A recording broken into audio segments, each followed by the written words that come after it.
dass der Koalitionsvertrag eine Kapitulationsurkunde der CDU/CSU ist. Die überwältigende Ablehnung aus der Bevölkerung ist die verdiente Quittung. Weniger als ein Drittel der Bürger traut Merz noch das Amt zu, wie eine aktuelle Umfrage belegt.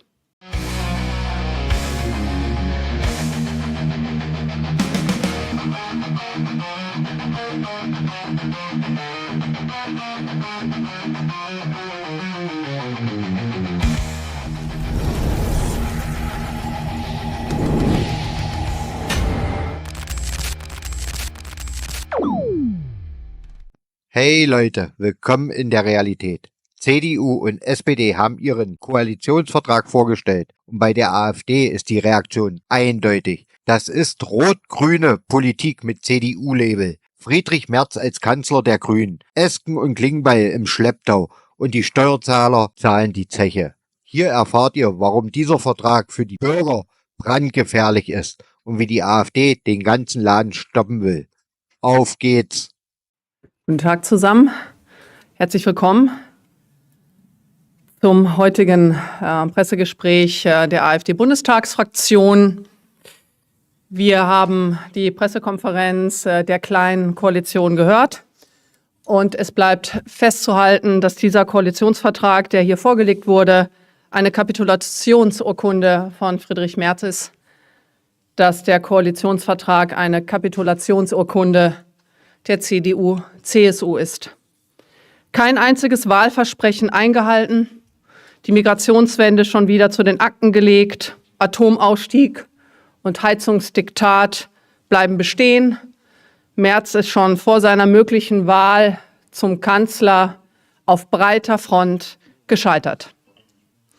Die überwältigende Ablehnung aus der Bevölkerung ist die verdiente Quittung. Weniger als ein Drittel der Bürger traut Merz noch das Amt zu, wie eine aktuelle Umfrage belegt. Das Papier trägt durchgehend die Handschrift des Wahlverlierers SPD, gespickt mit Verbeugung und Kotaus vor den Grünen, die aus dem Hintergrund noch immer die Richtlinien der Politik bestimmen. Die Union feiert sich für Formelkompromisse, die sich größtenteils auf Nebenschauplätzen abspielen. Ob irgendwas davon im Dauerstreit den Koalitionsalltag überlebt, bleibt völlig hingestellt. Das Hauptproblem bleibt zu viel vom hart erarbeiteten Steuergeld der Bürger wird für falsche und schädliche Politik verschleudert. Eine kritische Überprüfung der Staatsausgaben, ihre Reduzierung und Konzentration auf das Wesentliche findet nicht statt. Die Union hat im Vorfeld aus dem AfD-Wahlprogramm abgeschrieben. Sie hat eine echte Migrationswende versprochen und auch zur Bedingung für eine Regierungsbeteiligung erhoben. Auch das ist klar Wählerbetrug. Die Union, die schon für das Totalversagen von 2015 in der Migration und Sicherheitspolitik verantwortlich ist, hat endgültig jede Glaubwürdigkeit und Vertrauen verloren.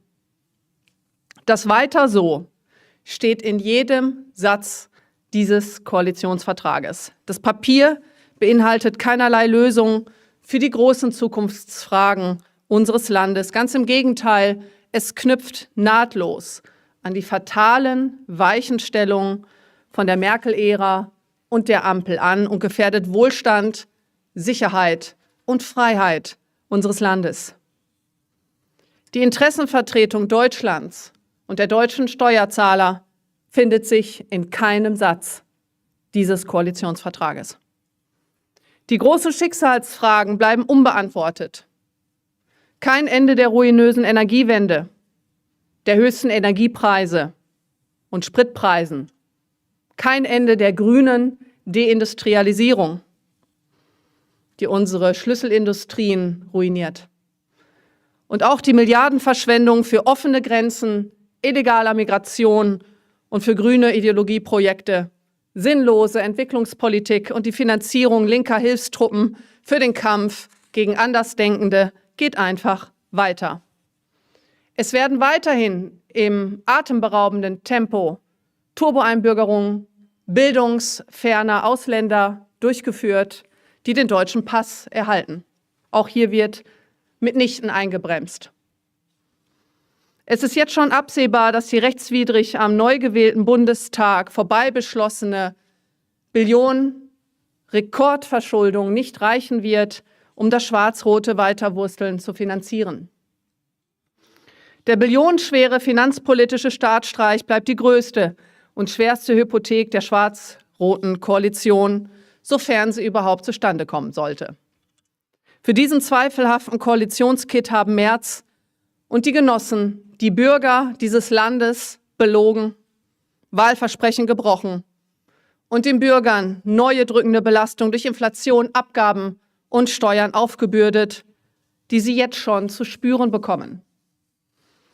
Friedrich Merz brüstet sich, von den Sozialdemokraten geforderte Steuererhöhung abgewendet zu haben. Auch das ist eine Lüge. Die Zusatzbelastungen kommen durch die Hintertür, beispielsweise durch die Anhebung von Beiträgen für die Sozialkassen. Im Fall der Arbeitslosenversicherung stehen diese schon für nächstes Jahr an. Die Finanz- und Steuerpolitik ist ein Desaster, die die Krise noch verschärfen wird. Noch mehr Subventionen und Anreize, noch immer keine Abschaffung des Soli, vage Versprechungen für minimale Erleichterung bei Einkommens- und Unternehmensbesteuerung irgendwann in einigen Jahren oder am Sankt-Nimmerleinstag. Und das ist ein Schlag ins Gesicht aller Steuerzahler, der arbeitenden Bevölkerung, der Gewerbetreibenden, die immer noch ihr Geschäft haben, und des deutschen Mittelstandes. Auch personell ist kein Politikwechsel in Sicht. Die alten, man muss es einfach so sagen, die alten Versager teilen sich die Posten neu auf. Antidemokratisches Proporz- und Quotendenken beherrscht die Debatte über Personalien. Ein Finanzminister von der SPD bedeutet, den Bock zum Gärtner zu machen. Mit diesem Fehlstart wird es noch unwahrscheinlicher, dass die Lügen- und Brandmauerkoalition überhaupt eine volle Wahlperiode durchhalten wird. 4 Jahre lang Schwarz-Rot sind 4 verlorene Jahre für unser Land. Deutschland wird sich das nicht leisten können. Unsere Wirtschaft und unserem Wohlstand droht ein Substanzverlust, der nicht wieder einzufangen ist. Die Bürger werden das auch nicht mitmachen. Sie haben den politischen Wechsel gewählt und kein weiter so. Dass ausgerechnet heute, am Tag des Abschlusses der Koalitionsverhandlungen, die AfD laut einer aktuellen Umfrage erstmals stärkste politische Kraft in unserem Land ist kein Zufall.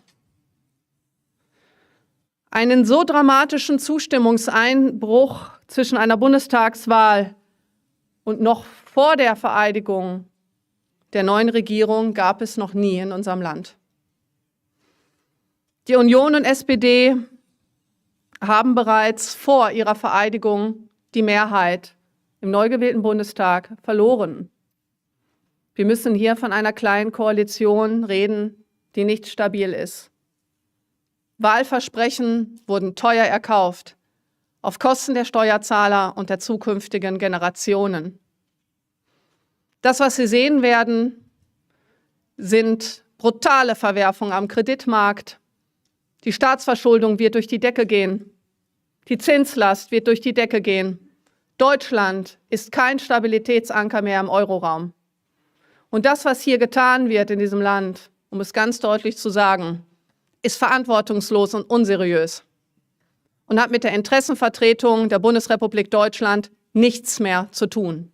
Und das Allerschlimmste ist, dass die Menschen in diesem Land mit falschen Wahlversprechen, wie Recherchen ja auch ergeben haben, mit falschen Wahlversprechen über den Tisch gezogen und belogen wurden.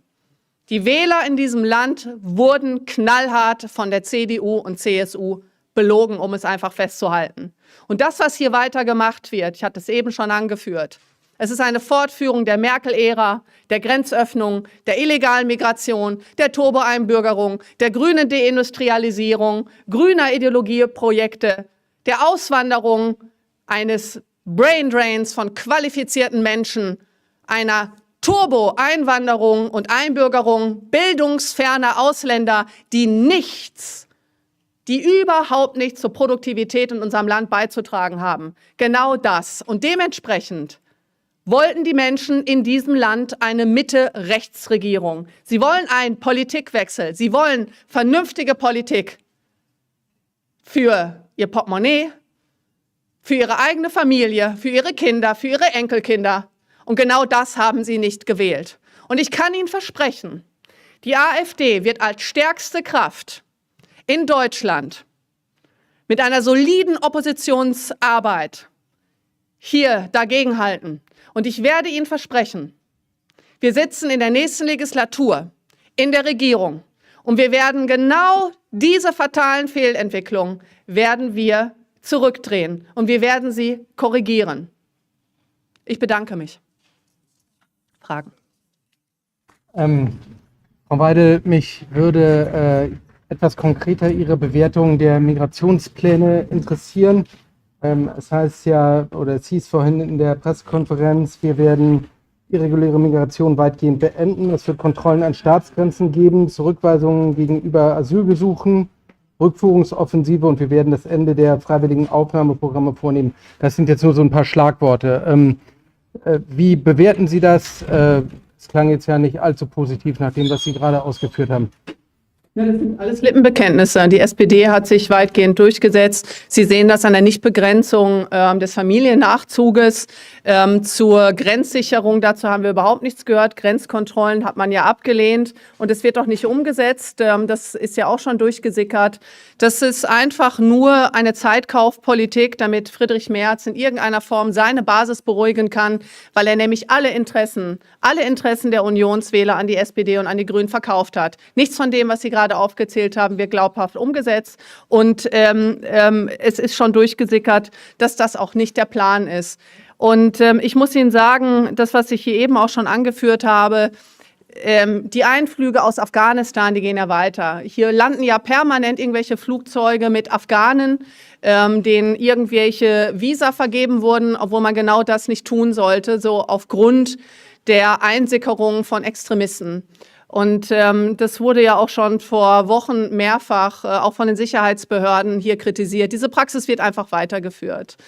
Und auch die Praxis der Einbürgerung von Ausländern, die eigentlich auch abgelehnt sind, die jetzt hier in unserem Land sind, möglicherweise gar keine Sprachkompetenzen mehr aufweisen müssen. Sehen Sie hier, was passiert, wenn die CDU in der Regierung ist. In Berlin wurden die Aufnahmegespräche zur Einbürgerung einfach abgeschafft, weil es zu aufwendig ist. Es ist ein Verwaltungsakt. Sprachkompetenzen in Deutsch müssen nicht mehr vorliegen. Und das genauso geht zum Schaden unseres Landes genauso weiter. Und ich kann Ihnen versprechen, Herr Pfeffer, dass diese Koalition nicht lange durchhalten wird. Die CDU-Basis ist maximal enttäuscht. Friedrich Merz ist eine Mogelpackung. Er hat seine Basis belogen. Er hat vor allen Dingen seine Wähler belogen. Er hat mit AfD-Positionen, wie wir uns alle noch erinnern können, hat er Politik bzw.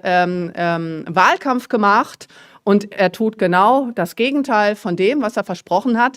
Und das wird abgestraft. Der Mann hat sich komplett unglaubwürdig gemacht. Und das nur nicht mal in den ersten 24 Stunden nach dem Wahltermin, nach dem 23. Februar.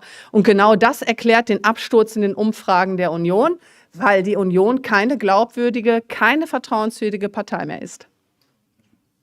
Die ganze Vorstellung heute findet ja statt vor einem Zollkrieg, den Donald Trump ausgelöst hat. Was ist Ihre Botschaft an Donald Trump? Dass man mit dem Zollkrieg, also meine Botschaft an Donald Trump ist, dass Zölle grundsätzlich schlecht für den freien Handel sind. Sie schädigen uns gegenseitig, das merkt man auch.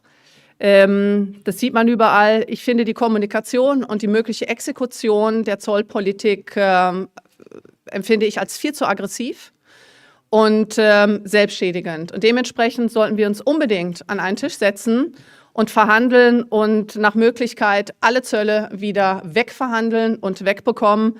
Denn sie schädigen vor allen Dingen die noch Exportnation Deutschland. Sie schädigen vor allen Dingen uns, unserer Wirtschaft. Und dementsprechend muss man sich dafür einsetzen, dass unbedingt die Zölle wieder abgeschafft werden müssen. Nachgefragt, Frau Kurz, ja. Genau, von der ARD. Dann noch einmal nachgefragt, es gibt ja durchaus auch in Ihrer Partei Leute, die das unterstützen. Sie selbst sind eine große Unterstützerin der Trump-Administration. Donald Trump macht ja nichts anderes, als sein Wahlversprechen einzulösen. Hat Sie das jetzt überrascht, die Aktion von Donald Trump? Also überraschend kam das ja nicht, das war ja angekündigt. Aber die gesamte Vorgehensweise ist natürlich viel zu aggressiv und sie schädigt auch die amerikanische Wirtschaft. Ich erwarte, weil es so seine Art ist, sehr aggressiv an die Themen ranzugehen und einfach erstmal eine Position klar zu machen. Ich erwarte eine Einigung darüber, aber man muss es einfach machen. Wir stehen dafür bereit, aber wir haben leider keinen Regierungsauftrag hier bekommen. Ich säße schon lange in den USA am Tisch und würde die Zölle wegverhandeln. Aber wir müssen sehen, was die deutsche Bundesregierung anschickt zu tun. Europa wird es nicht machen können, weil die Europäische Union als zu schwach angesehen wird. Die US-Amerikaner sehen niemanden, mit dem sie auf EU-Ebene verhandeln könnten, weil von der Leyen etc. pp. Und die ganzen Beamten, die da eben auch sitzen, als zu schwach wahrgenommen werden und nicht repräsentativ für die einzelnen Nationen. Das ist der ganz große Schwachpunkt der Europäischen Union. Und dementsprechend muss eine deutsche Regierung jetzt so schnell wie möglich hingehen und diese Zölle für die deutsche Wirtschaft wegverhandeln. Und das kann auch möglich sein. Das kann man tun. Frage zu heute. Sie haben gerade gesagt, Sie würden eine solide Oppositionspolitik machen. Wie muss ich mir das konkret vorstellen? Was ist die Strategie Ihrer Legislatur jetzt? Die Strategie knüpft sich nahtlos an die Strategie der vergangenen 2 Legislaturen an, in denen wir deutlich gewachsen sind. Und ich glaube, dass wir bei den nächsten Wahlen einen Regierungsauftrag bekommen, bei gleichzeitiger Sperrminorität, die wichtigsten Blödeleien zu verhindern, die hier beschlossen werden sollen. Ich glaube, dass der Wähler sehr genau verstanden hat, für was die Alternative für Deutschland steht, und zwar für bürgerliche, solide Politik und für eine gute Oppositionsarbeit. Wir werden den Finger in die Wunde legen dieser Bundesregierung, die nichts anderes tut, als eine rot-grüne Politik umzusetzen. Also bei der SPD und bei den Grünen müssen so die Korken knallen. Also sie haben so viel Geld und sie haben so eine Agenda. Klimaneutralität hat Friedrich Merz ins Grundgesetz hineinsetzen lassen. Also davon konnten die Grünen ja vorher noch nicht mal träumen, als sie selbst in der Regierung saßen. Also Friedrich Merz ist eigentlich der Kanzler der Grünen. Und wenn man da zusammen mit Klingbeil und Esken gemeinsame Sache macht, dann weiß man, dass das keine gute Politik für steuerzahlende Bürger ist. Frau Weidel, nochmal zu den Zöllen. Wie bewerten Sie denn vor dem Hintergrund, was Sie jetzt gerade gesagt haben, das, was Herr Kupala gesagt hat? Der hatte ja durchaus Verständnis für die Zölle von Donald Trump. Ja, die habe ich nicht. Danke.